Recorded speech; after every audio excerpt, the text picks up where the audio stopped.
बिस्मिल्लाहिर्रहमानिर्रहीम। अस्सलामुअलैकुम रहमतुल्लाहि व बरकातुहू। हमारे प्यारे नाज़रीनो हजरात, क्या आपने कभी महसूस किया है कि हमारी जिंदगी एक दौड़ बन गई है? करियर का दबाव, रिश्तों की उलझने और मुस्तकबिल का खौफ, इन सब ने मिलकर हमारे दिलों से सुकून छीन लिया है। हम हर चीज को कंट्रोल करना चाहते हैं, हर नतीजे को अपनी मर्जी के मुताबिक देखना चाहते हैं, और जब ऐसा नहीं होता तो हम बेचैन और मायूस हो जाते हैं। हम इस्लाम के एक ऐसे खूबसूरत और ताकतवर तसव्वुर पर आज बात करेंगे जो इस बेचैनी का सबसे बेहतरीन इलाज है। एक ऐसा फन जो अगर हम सीख जाएं तो जिंदगी की बड़ी से बड़ी चुनौती भी हमें सुकून से जीने से रोक नहीं सकती। वो फन है तवक्कुल, यानी अल्लाह के प्लान पर कामिल भरोसा करना। आज के इस वीडियो में हम तवक्कुल के समंदर में गहराई तक उतरेंगे। हम सिर्फ इसका मतलब नहीं जानेंगे, बल्कि कुरान और हमारे प्यारे नबी सल्लल्लाहु ताला अलैहि वसल्लम की जिंदगी से सीखेंगे कि तवक्कुल कैसे किया जाता है। हम ये समझेंगे कि तवक्कुल और तवाकुल यानी सुस्ती और काहली में क्या फर्क है। यह सफर आपके दिल को उम्मीद और ताकत से भर देगा, तो हमारे साथ बने रहिए। जानते हैं तवक्कुल का सही मतलब, कोशिश और भरोसा। अक्सर लोग समझते हैं कि तवक्कुल का मतलब है हाथ पर हाथ रखकर बैठ जाना और सब कुछ अल्लाह पर छोड़ देना। यह तवक्कुल नहीं, यह तवाकुल है, जिसे इस्लाम ने सुस्ती और नाकारापन करार दिया है। तवक्कुल का सही मतलब है असबाब यानी साधन को अपनाना, और मुसब्बिबुल असबाब यानी साधनों को बनाने वाले यानी अल्लाह पर भरोसा करना। इसकी सबसे बेहतरीन मिसाल हमें उस मशहूर हदीस से मिलती है जब एक सहाबी रजी अल्लाह अन्हु ने नबी करीम सल्लल्लाहु ताला अलैहि वसल्लम से पूछा, या रसूल अल्लाह, क्या मैं अपने ऊंट को खुला छोड़ दूं और अल्लाह पर तवक्कुल करूं? तो आपने फरमाया, पहले उसे रस्सी से बांधो और फिर अल्लाह पर तवक्कुल करो। यह हदीस तवक्कुल की पूरी हकीकत बयान कर देती है। ऊंट को बांधना आपकी मेहनत, आपकी कोशिश, आपका प्लान है। यह असबाब को अपनाना है और यह यकीन रखना कि बांधने के बावजूद इसकी हिफाजत करने वाली जात अल्लाह की है। यह तवक्कुल है। अगर आप इम्तिहान दे रहे हैं तो मेहनत से पढ़ना आपका ऊंट बांधना है। अगर आप बीमार हैं तो डॉक्टर के पास जाना और दवा लेना आपका ऊंट बांधना है। अगर आप रिस्क कमाना चाहते हैं तो मेहनत करना आपका ऊंट बांधना है। अपनी तरफ से पूरी कोशिश करने के बाद जब आप नतीजा उस जात पर छोड़ देते हैं जो हर चीज पर कादिर है, तो इसे सच्चा तवक्कुल कहते हैं। अब जानते हैं तवक्कुल और तवाकुल के बीच का एक गहरा फर्क। तवक्कुल और सुस्ती के बीच के फर्क को समझने के लिए कुरान हमें हजरत मरियम अलैहिस्सलाम की एक बेहतरीन मिसाल देता है। जब हजरत मरियम अलैहिस्सलाम हजरत ईसा अलैहिस्सलाम की पैदाइश के वक्त तकलीफ की हालत में थी, तो अल्लाह ताला ने उन्हें एक सूखे खजूर के पेड़ के नीचे पनाह दी। वो अपनी जिंदगी की सबसे कमजोर और तकलीफ देह हालत में थी। अल्लाह चाहता तो खजूर खुद ब खुद उनकी गोद में गिरा सकता था, क्योंकि वो तो हर चीज पर कादिर है। लेकिन अल्लाह ने सूरह मरियम में उनसे क्या फरमाया, और खजूर के तने को अपनी तरफ हिलाओ, वो तुम पर ताजा पकी हुई खजूरें गिराएगा। सुभान अल्लाह। इस आयत में तवक्कुल का पूरा सबक छुपा है। अल्लाह ने हजरत मरियम अलैहिस्सलाम को यह सिखाया कि अपनी कमजोर तरीन हालत में भी तुम्हें अपनी तरफ से एक छोटी सी कोशिश करनी है। तुम अपनी पूरी ताकत से तने को हिलाओ, जो कि असबाब है, और फिर उस सूखी लकड़ी से ताजा खजूरें गिराना मेरा काम है, जो कि तवक्कुल का नतीजा है।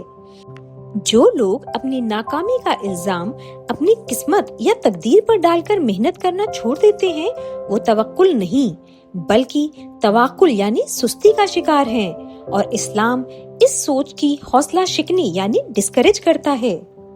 आइए अब जानते हैं कुरान में तवक्कुल की ताकतवर मिसालें।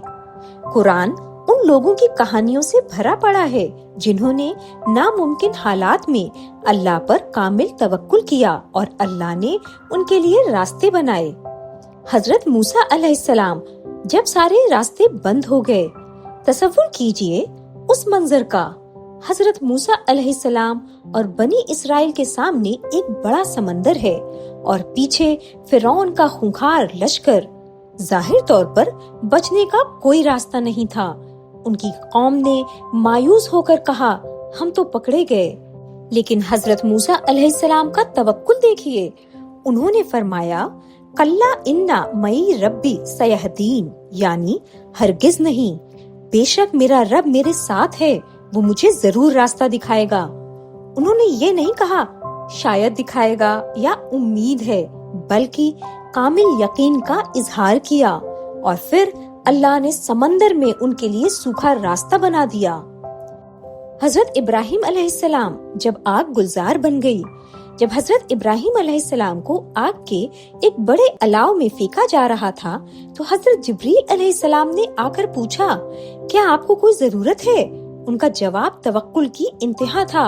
انہوں نے کہا، آپ سے نہیں۔ جبریل علیہ السلام نے پوچھا، تو اپنے رب سے مانگیے۔ انہوں نے فرمایا، اس کا میرے حال کو جاننا ہی میرے سوال کرنے کے لیے کافی ہے۔ اور ان کے دل سے جو دعا نکلی وہ تھی، حسبنا اللہ و نعم الوکیل، یعنی ہمارے لیے اللہ ہی کافی ہے اور وہ کیا ہی بہترین کام بنانے والا ہے۔ پھر اللہ نے آگ کو حکم دیا کہ وہ ابراہیم پر ٹھنڈی اور سلامتی والی ہو جائے۔ اب جانتے ہیں نبی کریم صلی اللہ تعالی علیہ وسلم کی زندگی میں توکل۔ ہمارے پیارے نبی محمد صلی اللہ تعالی علیہ وسلم کی پوری زندگی توکل کا بہترین نمونہ ہے۔ ہجرت کا واقعہ دیکھیے، آپ نے مکہ سے مدینہ جانے کے لیے کیا کیا اسباب اپنائے۔ پلاننگ، صحیح وقت چنا، رات کے اندھیرے میں نکلے، ساتھی، سب سے بھروسے مند دوست حضرت ابو بکر رضی اللہ عنہ کو ساتھ لیا، راستہ، ایک ایسا گائیڈ لیا جو راستوں کا ماہر تھا، اور ایک ایسا راستہ چنا جو عام راستہ نہیں تھا۔ مدد، حضرت ابو بکر رضی اللہ عنہ کے بیٹے اور بیٹی سے خبریں اور کھانا پہنچانے کا انتظام کیا۔ یہ ہے اونٹ کو باندھنا، لیکن جب دشمن غار کے منہ تک پہنچ گئے جہاں ظاہری طور پر بچنے کی کوئی جگہ نہیں تھی تو حضرت ابو بکر رضی اللہ عنہ پریشان ہو گئے۔ انہوں نے کہا، یا رسول اللہ، اگر انہوں نے اپنے قدموں پر بھی نظر ڈالی تو ہمیں دیکھ لیں گے۔ اس وقت نبی کریم صلی اللہ تعالی علیہ وسلم کا جواب توکل کا وہ پیغام ہے جو قیامت تک کے لیے مثال بن گیا۔ آپ نے فرمایا، لا تحزن ان اللہ معنا، یعنی غم نہ کرو، بے شک اللہ ہمارے ساتھ ہے۔ پوری محنت، پوری پلاننگ اور پھر نتیجہ اس ذات پر چھوڑ دینا جو دلوں کا حال جانتی ہے، یہی صحیح توکل ہے، یہی سچا توکل ہے۔ اب سیکھتے ہیں کہ ہم اپنی زندگی میں توکل کیسے لائیں۔ سچا توکل پیدا کرنے کے عملی قدم: اللہ کی معرفت حاصل کریں، اللہ کے ناموں اور اس کی صفات کو سمجھیں۔ جب آپ الوکیل یعنی سب سے بہترین کام بنانے والا، الرزاق یعنی رزق دینے والا، الفتاح یعنی راستہ کھولنے والا کے مطلب کو سمجھیں گے تو آپ کا بھروسہ بڑھے گا۔ دعا کو اپنا ہتھیار بنائیں، اپنی ہر چھوٹی بڑی ضرورت کے لیے اللہ کے سامنے ہاتھ پھیلائیں۔ استخارہ کریں، جب کوئی بڑا فیصلہ لینا ہو تو استخارہ کی نماز پڑھیں اور اللہ سے مشورہ مانگیں۔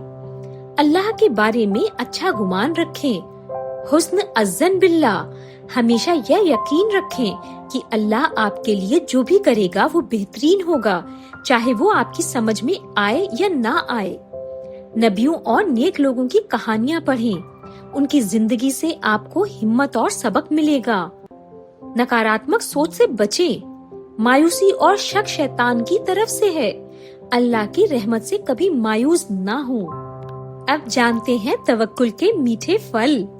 جب کسی کے دل میں سچا توکل آ جاتا ہے تو اس کی زندگی بدل جاتی ہے، اسے کچھ انمول پھل ملتے ہیں۔ لوگوں کے ڈر سے آزادی، उसे यकीन हो जाता है कि कोई इंसान उसे नफा या नुकसान नहीं पहुंचा सकता सिवाय उसके जो अल्लाह ने लिख दिया है। हसद की बीमारी से निजात।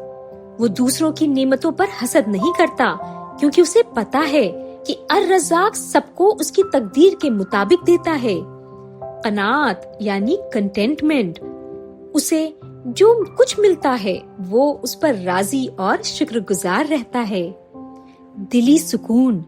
वो मुस्तकबिल की चिंताओं से आजाद हो जाता है क्योंकि उसे पता है कि उसका मामला सबसे बेहतरीन काम बनाने वाले के हाथ में है।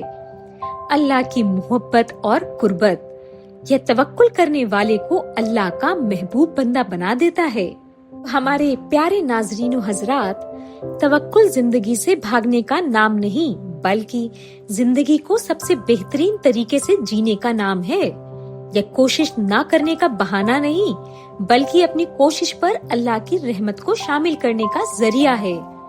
यह एक ऐसा रूहानी पंख है जो आपको दुनिया की हर फिक्र और हर बोझ से ऊपर उठाकर एक पुरसुकून फिजा में ले जाता है।